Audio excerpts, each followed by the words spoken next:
திண்டுக்கல் மாவட்டம் செம்பட்டியில் இயேசு வாழ்கிறார் ஊழியங்கள் நடத்தும் முழுஇரவு ஜெப கூட்டம். நாள் ஜூன் 6. நேரம் இரவு 9:30 மணி முதல் காலை 4 மணி வரை. தேவ செய்தி மற்றும் ஜெபம் சகோதரர் எல் வின்சென்ட்ராஜ். இன்னைக்கு தேவ தூதன் பிரவேசிக்கிற வீட்டுக்குள்ள வாதை கூடாரத்தை அணுகாது, பொல்லாப்பு வராது, சண்டையின் சத்தம் வராது, வலு சர்ப்பம் வராது, ராகாப்புகள் துண்டிக்கப்படுவார்கள். சொல்லுங்கள் அல்லேலூயா. சகோதரி கலா வின்சென்ட்ராஜ். இவரே சமாதான காரணர், என் உள்ளத்தில் இருக்கிற அந்த சமாதானத்தை நீ பறிக்க முடியாது அப்படி சொல்லி சாத்தானை எதிர்த்து பாருங்க, சாத்தான் ஓடி போயிடும். அல்லேலூயா. இடம் வானத்தின் வாசல் எழுப்புதல் ஜெபமையம், செம்பட்டி, திண்டுக்கல். தேவ பிள்ளைகளே, இந்த முழுஇரவு ஜெபத்தில் கலந்து கொண்டு தேசத்தின் எழுப்புதலுக்காகவும் குடும்பத்தின் ஆசீர்வாதத்துக்காகவும் இணைந்து ஜெபிக்க உங்கள் யாவரையும் அன்போடு அழைக்கிறோம். மேலும் விவரங்களுக்கு கீழே உள்ள தொலைபேசி எண்ணை தொடர்பு கொள்ளுங்கள்.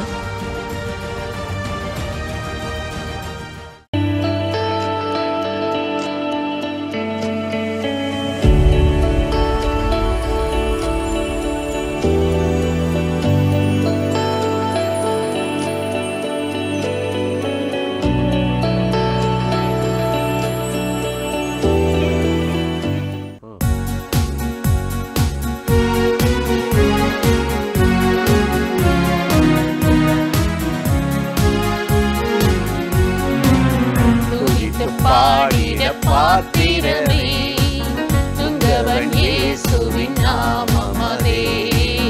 துதித்து பாடிட பாத்திரமே துங்கவன் இயேசுவின் நாமமதே. துதிகளின் மத்தியில் வாசம் செய்யும் தூயனை நேயமாய் ஸ்தோத்திரிப்போமே.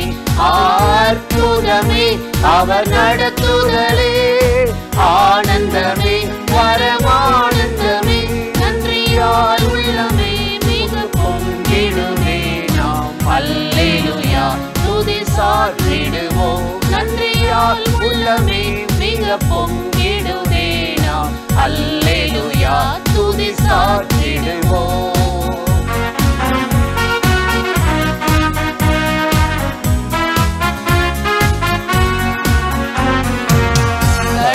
நாட்களில் கண்மணி போல் கருத்துடன் நம்மை காத்தாரே. கடந்த நாட்களில் கண்மணி போல் கருத்துடன் நம்மை காத்தாரே. கர்த்தரையே நம்மை ஜீவித்திட இருவையும் ஈந்ததால் ஸ்தோத்திரிப்போமே. அற்புதமே அவர் நடத்துதலே, ஆனந்தமே பரமானந்தமே. நன்றியால் உள்ளமே மிக பொங்கிடுமே நாம். அல்லேலூயா துதி சாற்றிடுவோம். நன்றியால் உள்ளமே மிக பொங்கிடுமே நாம். அல்லேலூயா துதி சாற்றிடுவோம்.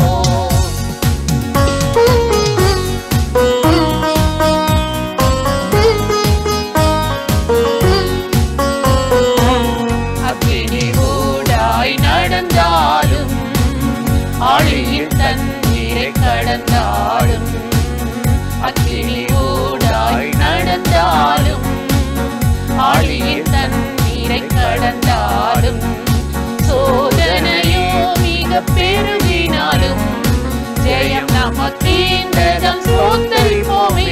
அற்புதமே அவர் நடத்துதலே, ஆனந்தமே பரமானந்தமே.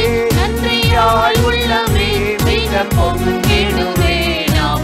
அல்லேலூயா துதி சாற்றிடுவோம். நன்றியால் உள்ளமே மிக பொங்கிடுமே நாம். அல்லேலூயா துதி சாற்றிடுவோம்.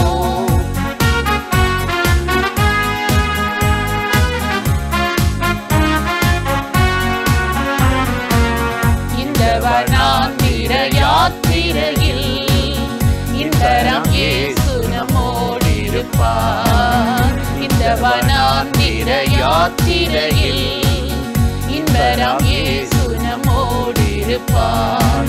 போகையிலும் நம்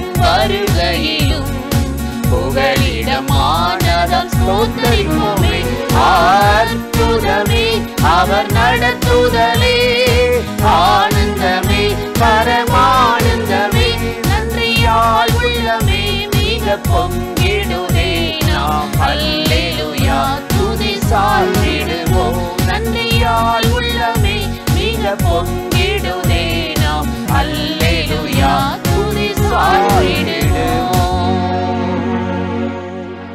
பிரியமானவர்களே, ஆண்டவராகிய இயேசுவின் நாமத்தினாலே இந்த இயேசுவை தினம் பார்க்கிறேன் என்ற இந்த நிகழ்ச்சியின் மூலமாக உங்களை சந்திப்பதில் மிகுந்த மகிழ்ச்சி அடைகிறேன். கர்த்தர் எவ்வளவு நல்லவர், கிருபை இரக்கமும் நிறைந்தவர். கடந்த மாதம் முழுவதும் நமக்கு நிழலாயிருந்தார், பாதுகாத்தார், குறைவில்லாமல் நடத்தினார். ஒரு புதிய மாதத்துக்குள்ள நம்மளை கர்த்தர் கொண்டு வந்து நடத்தப் போகிறார். இன்றைக்கு ஒரு வசனத்தை உங்களுக்கு ஞாபகப்படுத்தி சில காரியத்தை சொல்லி ஜெபிப்பது நல்லது என்று உணர்ந்தேன். மத்தேயு 6:34 நாம் எடுத்து வாசித்து பார்த்தால், நாளைய தினத்தை குறித்து கவலைப்படாதிருங்கள், நாளைய தினம் உங்களுடையதல்ல என்று சொல்லுகிறார். நாளைய தினத்தை குறித்து கவலைப்படாது. இன்னைக்கு மனுஷனுக்கு பார்த்தீங்கன்னா, இன்னைக்கு எவ்வளவோ நன்மை நடந்திருக்கும், குறைவில்லாமல் கர்த்தர் நடத்தியிருப்பார்.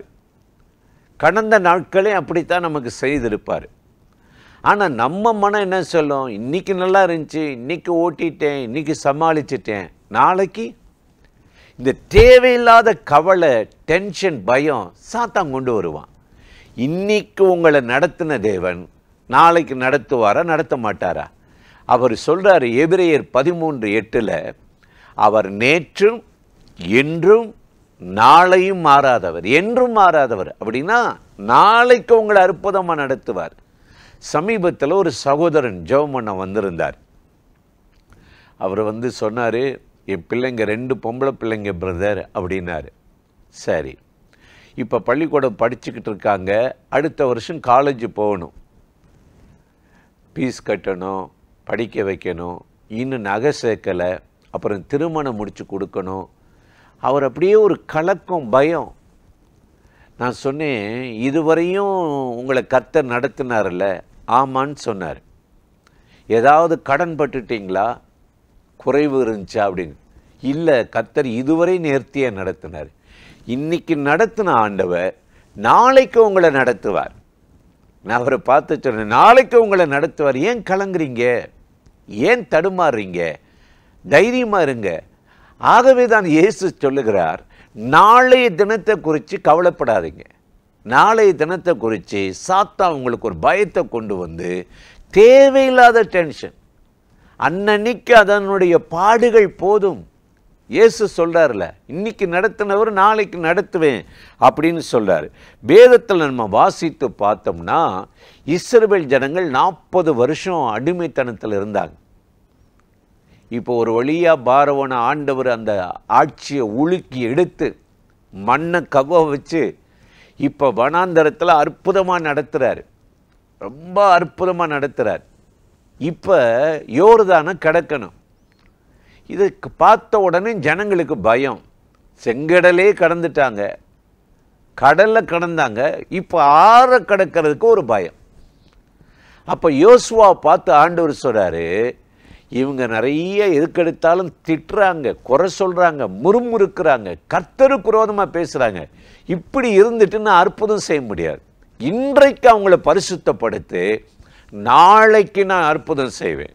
நாளைக்கு உங்களுக்கு அற்புதம் நடக்கணும்னா இன்னைக்கு உங்களை தாழ்த்தணும், தேவனுடைய கிருபை இரக்கத்தை பெறணும். யோசுவா 3:5 ஆண்டவராகிய தேவன் அதைத்தான் சொல்றார். என்ன சொல்றார் தெரியுமா? இன்றைக்கு உங்களை பரிசுத்தம் பண்ணிக்கொள்ளுங்கள், நாளைக்கு கர்த்தர் உங்களுக்கு அற்புதம் செய்வார் என்று சொல்லுகிறத பார்க்கிறோம். எனக்கு அருமையான சகோதர சகோதரிகளே, இன்றைக்கு தேவ சமூகத்தில் நம்ம இரக்கத்தை பெறணும். ஏன்னா பரிசுத்தம் இல்லாமல் யாரும் நன்மையை அனுபவிக்க முடியாது, தேவனை தரிசிக்க முடியாது. இன்றைக்கு ஆண்டவர் உங்கள் குடும்பங்களில் இறங்கி அற்புதம் செய்யணும்னா இன்றைக்கு உங்களை பரிசுத்தப்படுத்திக் கொள்ளுங்க. நாளை தினத்தில் பலத்தின் மேலே பலன் வரும், அற்புதங்களை செய்வார். இயேசுவின் வாழ்க்கையை பாருங்களேன், அவர் எவ்வளவோ நன்மை செய்தார். பிசாசின் பிடியிலே அகப்பட்ட ஒவ்வொருவரையும் குணமாக்கி நன்மை செய்தார். அது ஏரோது மன்னனுக்கு பிடிக்கல, ரொம்ப கோபமாயிட்டான், எரிச்சலாயிட்டான். நான் ராஜாவாக இருக்கேன் ஏரோது, ஆனால் ஜனங்கள் இயேசுவையில பின்பற்றாங்க. நான் வரி போடுறேன், நான் பயமுறுத்துறேன், நான் இராணுவம் வச்சிருக்கிறேன், சட்டம் வச்சிருக்கிறேன், யாரை வேணாலும் உள்ள தள்ளலாம், என்ன வேணாலும் பண்ணலாம். ஆனால் இவ்வளோ பயமுறுத்தி ஒருத்தர் மதிக்க மாட்டேன்றாங்க, எல்லாம் இயேசு இயேசுன்னு ஓடுறாங்களே.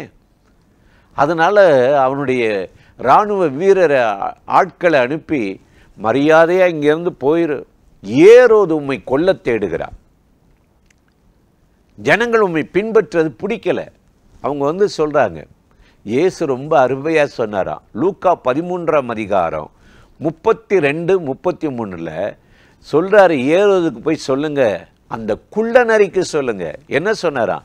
இன்றைக்கும் நாளைக்கும் நான் பிசாசுகளை துரத்துகிறேன், பிசாசின் கிரிகளை அழிக்க வந்தேன், இன்னைக்கு நாளைக்கு நான் பிசாசுகளை துரத்துறேன், அதுக்குத்தான் நான் நடமாடுறேன், அதுக்குத்தான் உயிரோடு இருக்கிறேன், அதுக்குத்தான் ஜீவிக்கிறேன் என்று சொன்னாராம்.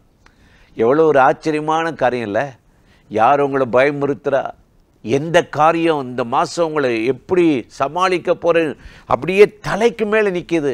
கவலைப்படாதீங்க, இன்றைக்கும் நாளைக்கும் பிசாசுகளை துரத்துவதற்காகவே நான் வாழ்கிறேன், நடமாடுகிறேன் என்று சொன்ன தேவன் இந்த மாதத்தில் உங்களை அற்புதமாக நடத்தி உங்களுடைய கலக்கங்கள் எல்லாம் நீக்கி தேவைகளை ரொம்ப அற்புதமாக சந்தித்து ஆச்சரியமாக நடத்த போகிறார். அதற்கு தாங்க அவர் வாழ்கிறார், ஜீவிக்கிறார்.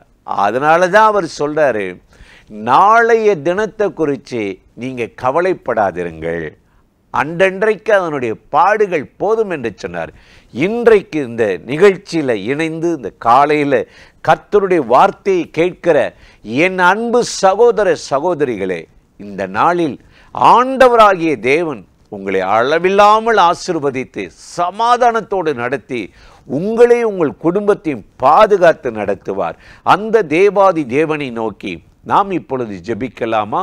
அன்பும் இரக்கமும் கிருபையும் நிறைந்த நல்ல ஆண்டவரே, இந்த மாதத்தின் முதல் நாளிலும் உம்முடைய சமூகத்தில் வந்து தங்களை தாழ்த்தி, ஆண்டவரே என்னை ஆசீர்வதியும் என்று கெஞ்சுகிறார்களோ, ஜெபிக்கிறார்களோ, அத்தனை பேரையும் கர்த்தர் ஆசீர்வதியும். கர்த்தர் நித்தமும் உன்னை நடத்தி மகா வறட்சியான காலத்திலும் உன் ஆத்துமாவை திருப்தியாக்கி எலும்புகளை நினமுள்ளதாக்குவார் என்ற வார்த்தையின்படி ஒரு குறைவில்லாமல் உம்முடைய பிள்ளைகளை ஆசீர்வதித்து நடத்தும். இந்த மாதம் முழுவதும் கர்த்தருடைய நன்மையும் கிருபையும் தொடரட்டும். ஆசீர்வதியும். இயேசுவின் நாமத்தில் ஜெபிக்கிறோம் நல்ல பிதாவே. ஆமேன், ஆமேன், ஆமேன்.